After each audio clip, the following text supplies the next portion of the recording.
Hello everyone. Standard 12th में account में last video में हमने हमारा जो सम नंबर 13 था वो हमने कंप्लीट किया था। आज के इस वीडियो में हम सम नंबर 14 जो है वो हम करेंगे। So let's get start. यहाँ पे हमें सम नंबर 14 में दिया हुआ है Chirag, Jigar and Keshav are the partner sharing profit and loss in the ratio of 3:2:1।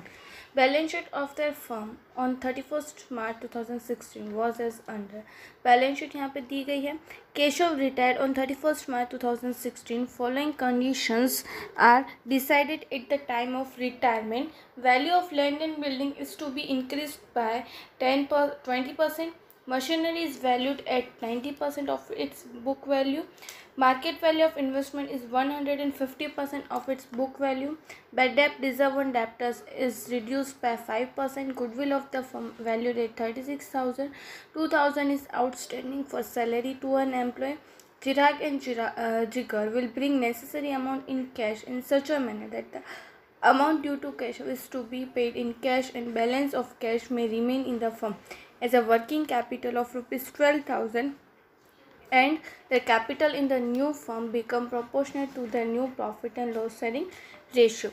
Prepare necessary accounts and balance sheet of the new firm. अब हम यहाँ पे इसके ऊपर से ये जो हमारा सम है वो करते हैं। तो यहाँ पे सबसे पहले हम क्या करेंगे कि यहाँ पे हमारी जो गुडविल है, गुडविल वाली एंट्रीज करेंगे। तो गुडविल वाली एंट्रीज के लिए हमें जो गेनिंग रेशियो है वो हमें यहाँ पे फाइंड करना पड़ेगा। पर यहाँ पे नहीं आपको न्यू रेशियो दिया हुआ है और नहीं आपको गेनिंग रेशियो दिया, हमें खाली जो है वो ओल्ड रेशियो जो है वो हमें दिया हुआ है। चिराग, जिगर एंड केशव, उनका चिराग का ओल्ड रेशियो दिया हुआ है 3, जिगर का 2 एंड केशव का 1। अब यहाँ पे आपको कुछ भी नहीं दिया हुआ है, दैट मीन्स कि केशव यहाँ पे रिटायर हो रहा है, तो चिराग एंड जिगर का ओल्ड रेशियो ही उनका न्यू रेशियो होगा। दैट मीन्स कि यहाँ पे उनका न्यू रेशियो क्या हो जाएगा 3:2। और यहाँ पे आपको कुछ भी नहीं दिया हुआ है, दैट मीन्स कि उनका न्यू रेशियो उनका क्या हो जाएगा, गेनिंग रेशियो जो है वो हो जाएगा। तो यहाँ पे गेनिंग रेशियो भी क्या आएगा उनका 3:2। अब हम क्या करते हैं कि जो गुडविल का शेयर है केशव का, जो हमारी टोटल गुडविल आपको दी गई है उसमें से हम पहले केशव का शेयर फाइंड करते हैं। तो यहाँ पे हमने लिखा केशव शेयर इन गुडविल। अब यहाँ पे आपको टोटल गुडविल कितनी दी गई है 36,000, उसमें से केशव का शेयर कितना है 1/6 इज इक्वल टू कितना आएगा यहाँ पे 6,000 जो है वो केशव का शेयर है। अब इससे हम दोनों पार्टनर्स के बीच में उनके गेनिंग रेशियो में डिस्ट्रीब्यूट कर देते हैं। अब हम यहाँ पे गेनिंग रेशियो में डिस्ट्रीब्यूट करेंगे तो चिराग को यहाँ पे देने होंगे 6,000 इंटू 3/5, दैट मीन्स 3,600 चिराग देगा और जो जिगर वो देगा 6,000 इंटू 2/5, दैट मीन्स कि यहाँ पे 2,400 जो है वो कौन देगा, जिगर। अब इसकी जनरल एंट्री हमें करनी होगी तो यहाँ पे क्या होगी, चिराग्स कैपिटल अकाउंट डेबिट ₹3,600, फिर Jigar capital account debit 2,400 to Keshav's capital account credit ₹6,000। इस तरह से यहाँ पे एंट्री का अब उनके कैपिटल अकाउंट में इसकी एंट्री करते हैं। तो यहाँ पे हम लिखेंगे कैपिटल अकाउंट में डेबिट साइड सबसे पहले हमने लिखा है थोड़ा स्पेस छोड़ के 2 केशव्स कैपिटल अकाउंट और चिराग के कॉलम में 3,600 और जिगर के कॉलम में 2,400। और केशव के अकाउंट में क्रेडिट साइड हम थोड़ा स्पेस छोड़ के लिखेंगे by Chirag's capital account. Amount Keshav की कॉलम में 3,600, फिर यहाँ पे आएंगे by Jigar's capital account, amount आएगी 2,400। तो इस तरह से यहाँ पे हमने गुडविल की एंट्रीज जो हैं वो हमने कर दी। उसके बाद यहाँ पे दिया हुआ है कि value of land and building is to be increase by 20%।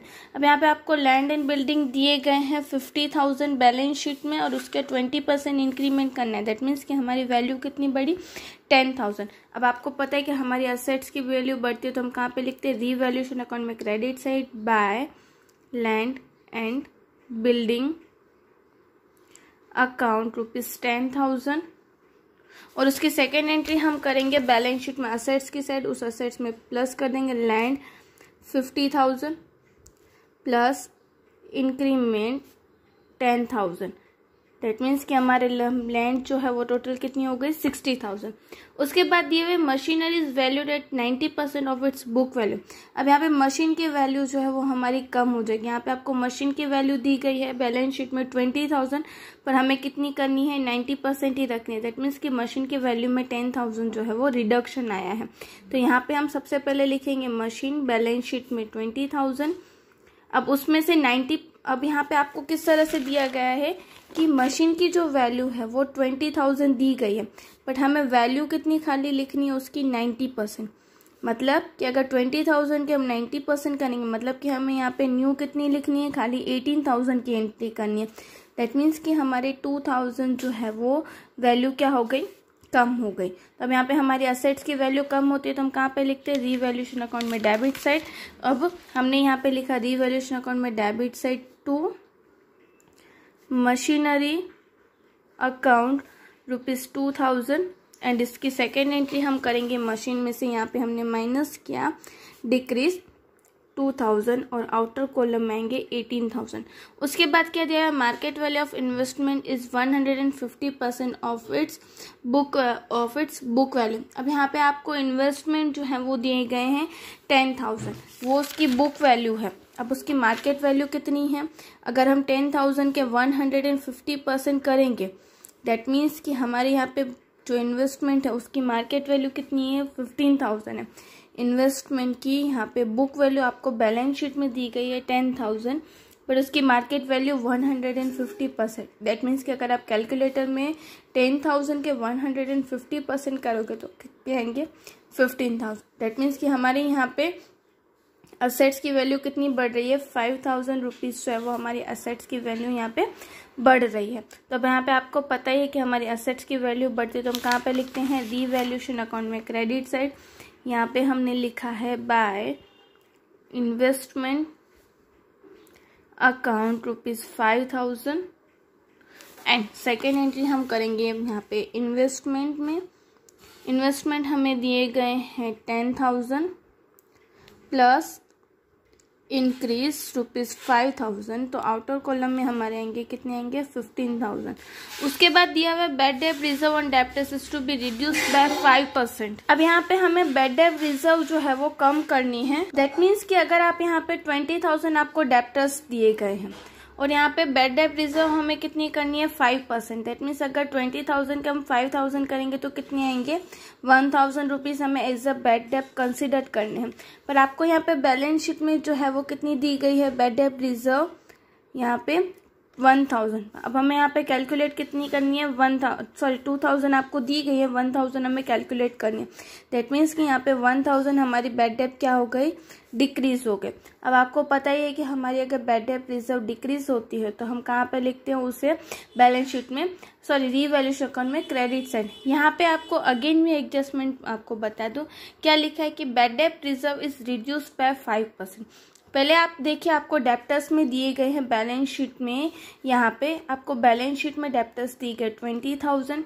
अब यहाँ पे हमें उसके बाद 5% हमें यहाँ पे बैड डेट रिजर्व करनी है। दैट मीन्स अगर हम 5% करते तो कितनी आनी चाहिए, 1,000 रुपीज़, बट हमने बैलेंस शीट में कितनी की है, डेप्टर्स में से डिडक्ट जो है वो 2,000 की है, मतलब कि हमारे 1,000 रुपीज़ इतने कम हो जाएगी। अब हमारी बैड डेट रिजर्व कम होती है, दैट मीन्स हमारा प्रॉफिट इतना बढ़ जाता है, तो उसकी हम एंट्री करेंगे रीवैल्यूएशन अकाउंट में credit side by bad debt reserve account ₹1,000 और इसकी सेकेंड एंट्री हम करेंगे डेप्टर्स में से माइनस कर देंगे, debtors 20,000 minus bad debt reserve ₹1,000 और आउटर कॉलम में आएंगे 19,000। उसके बाद गुडविल वाली एंट्री है वो हमने कर दी है और लास्ट एडजस्टमेंट जो है वो हम सबसे लास्ट में करेंगे। अब हमें यहाँ पे हमने सारी एंट्रीज कर दी। अब हम इस तरह से हमने सारी एडजस्टमेंट की एंट्रीज कर दी। अब हम बैलेंस शीट की तरफ बढ़ते हैं। तो बैलेंस शीट में सबसे पहले हमें कैपिटल दी गई तो उसकी एंट्री हमने की बाय बैलेंस BD 30,000, 20,000 एंड 10,000।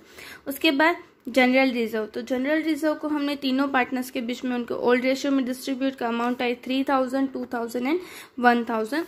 उसके बाद दिए गए क्रेडिटर्स, तो क्रेडिटर्स हमने लिखा है बैलेंस शीट में लायबिलिटी साइड 47,000। ये हुई लायबिलिटी साइड हमारी क्लोज। अब हम असेट्स की साइड बढ़ते हैं तो लैंड की एंट्री हमने कर दी, मशीनरी एंट्री हो गई, इन्वेस्टमेंट हो गए, स्टॉक, तो स्टॉक की एंट्री हमने यहाँ पे किया असेट साइड जो है वो।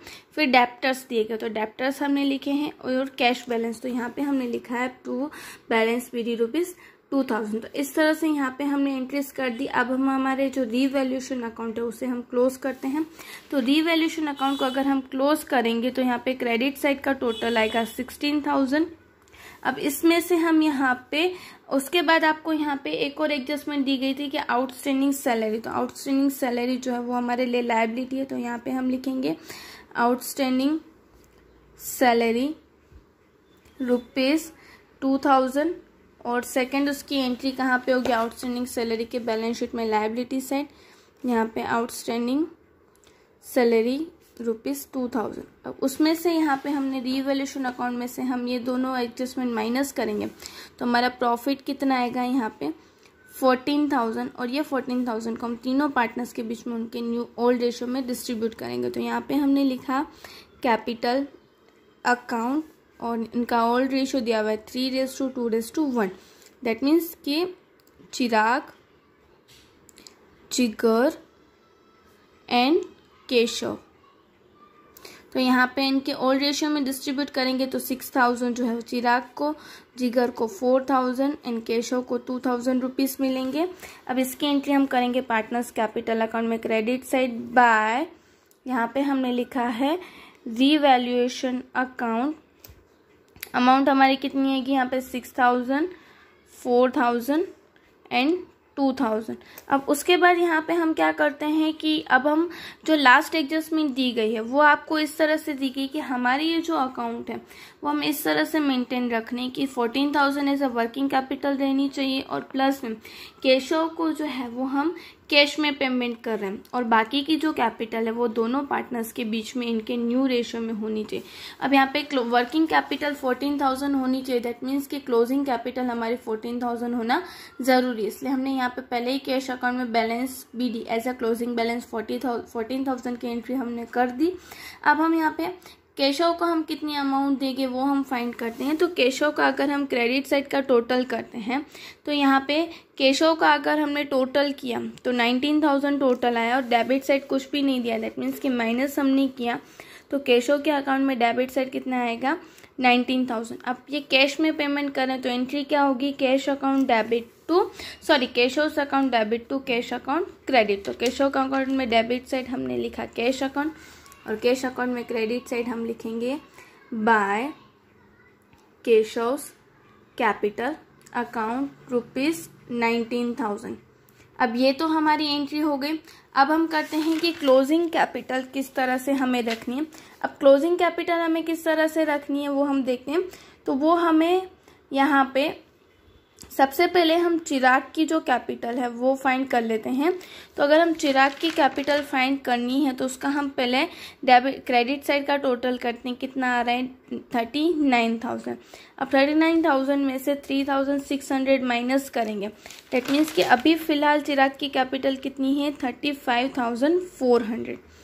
उसी तरह से यहाँ पे हम जिगर की जो कैपिटल है वो हम यहाँ पे फाइंड करते हैं। तो जिगर की अमाउंट जो है वो क्रेडिट साइड का हम टोटल करते हैं तो कितनी आ रही है 26,000। अब 26,000 में से 2,400 हमने माइनस किया तो यहाँ पे जिगर की कैपिटल हमारी आ रही है 23,600। अब ये हो गया हमारा। अब हमें एडिशनली कैपिटल कितनी चाहिए वो हम फाइंड करते हैं। तो एडिशनल कैपिटल सबसे पहले तो हमने कैश जो है वो केशव को पेमेंट किया है 19,000, उसके साथ साथ प्लस में अब हमें यहाँ पे क्लोजिंग जो है वो कैश बैलेंस कितनी रखनी है 14,000। दैट मीन्स 33,000 जो है वो एज अ हमें यहाँ पे कैपिटल जो है वो होनी चाहिए। अब उसमें से यहाँ पे हमने ओपनिंग बैलेंस हमें कैश की दे दी गई है, कितनी दी गई है 2,000 रुपीज़। दैट मीन्स कि 31,000 कैपिटल जो है वो हमें ज़रूरत है। यह हमें कैसे पता चला, आपको क्या दिया है कि 14,000 as a working capital minimum रखना ज़रूरी है। तो यहाँ पे फर्स्ट तो हमने 19,000 कैशों को हम कैश करें, हमारे पास कैश बैलेंस कितनी है खाली 2,000 ही है। उसके लिए सबसे पहले हमें यहाँ पे 19,000 कैशों के लिए और प्लस में 14,000 जो है वो क्लोजिंग बैलेंस रखनी है, तो उसके लिए दैट मीन्स टोटल 33,000 होते हैं। उसमें से हमारे पास 2,000 रुपीज़ तो पड़े, दैट मीन्स कि 31,000 अभी भी हमें यहाँ पे चाहिए। दैट मीन्स कि अब हमारी टोटल कैपिटल कितनी होनी चाहिए 35,400, 23,600 एंड 31,000। दैट मीन्स कि 90,000 जो है वो हमारी टोटल कैपिटल जो है वो है। अब इस टोटल कैपिटल को हमें दोनों पार्टनर्स के बीच में उनके न्यू रेशियो में डिस्ट्रीब्यूट करना है। तो यहाँ पे हम लिखेंगे new capital of Chirag is equal to 90,000 into 3/5। 54,000 जो है वो चिराग की कैपिटल एंड जिगर की कैपिटल जो है वो होनी चाहिए 90,000 इंटू 2/5। That means 36,000। अब ये हमने कैसे किया, टोटल कैपिटल किस तरह से फाइंड की, पहले तो यहाँ पे इन दोनों की कैपिटल इतनी होनी चाहिए, प्लस में इतनी कैश जो है वो हमें लेके आनी है। दैट मीन्स कि यहाँ पे हमारे पास टोटल कैपिटल जो है वो 90,000 होना ज़रूरी है। अभी इस 90,000 को हमें दोनों पार्टनर्स के बीच में जो है वो डिस्ट्रीब्यूट करना है। दैट मीन्स कि यहाँ पे जिगर की न्यू कैपिटल कितनी होनी चाहिए 54,000, बट उसकी है कितनी खाली 35,400। दैट मीन्स कि यहाँ पे जिगर जो है वो कितनी कैपिटल एडिशनली लेके आएगा 18,600। वो हमें कैसे पता चला 54,000 माइनस 35,000 जो है वो लेके उसे क्या माइनस किया, तो जो अमाउंट है वो एज ए कैपिटल उसे लेके आनी। सेम इट इज जिगर की क्लोजिंग कैपिटल न्यू कितनी होनी चाहिए 36,000, बट उसकी है कितनी खाली 23,600। दैट मीन्स कि कितनी उसे और लेके आनी पड़ेगी 12,400 जो वो उन्हें कैश और लेके आनी पड़ेगी। यहाँ पे क्लोजिंग कैपिटल जो है वो मिनिमम इतनी होनी चाहिए, बट दोनों पार्टनर्स की कितनी हो रही है 35,400 एंड 23,600, मतलब कि दोनों पार्टनर्स यहाँ पे कैपिटल लेके आएंगे। अब कैपिटल लेके आ रहे हैं दैट मीन्स कि कैश अकाउंट में डेबिट साइड यहाँ पे हम लिखेंगे to Chirag's capital account 18,600 and to Jigar's capital account ₹12,400। अब यहाँ पे हम कैश अकाउंट का टोटल कर देते हैं, सबसे पहले 33,000 और यहाँ पे भी हमने लिख दिया 33,000। अब उसके बाद यहाँ पे सेकेंड एंट्री कहाँ पे होगी पार्टनर्स कैपिटल अकाउंट में credit side by cash account 18,600 12,400। अब यहाँ पे आपको क्लोजिंग बैलेंस जो है वो पता ही है टू बैलेंस BD यहाँ पे 54,000 जो है वो उसकी होनी चाहिए कैश चिराग की एंड जिगर की होनी चाहिए 36,000 और उनका टोटल आएगा यहाँ पे 57,600 एंड 38,400। सेम इट इज़ यहाँ पे भी 57,000 एंड 38,400 57,600। अब यहाँ पे हम लिखेंगे क्या क्लोजिंग बैलेंस को liability side as a capital Chirag 54,000 and Jigar 36,000 और यहाँ पे टोटल आएगा 90,000। अब हम यहाँ पे सब एंट्रीज कर दिया। अब हम बैलेंस शीट का जो टोटल है वो यहाँ पे करेंगे। उससे पहले हम बैलेंस शीट में असेट्स के साइड कैश अकाउंट हमने लिख दिया 14,000। अब हमने सारी एंट्रीज कर दिया। अब हम बैलेंस शीट का टोटल करेंगे तो यहाँ पे हमारा टोटल आएगा 1,36,000। यहाँ पे हमारा कैश अकाउंट का टोटल बैलेंस शीट का टोटल है। Same it is liability side का अगर हम टोटल करेंगे तो 1,36,000। तो इस तरह से यहाँ पे ये जो हमने सारा सम जो है वो पूरा सॉल्व कर दिया। बहुत ही ज़्यादा इजी सम था बट इम्पोर्टेंट सम था ये आपका।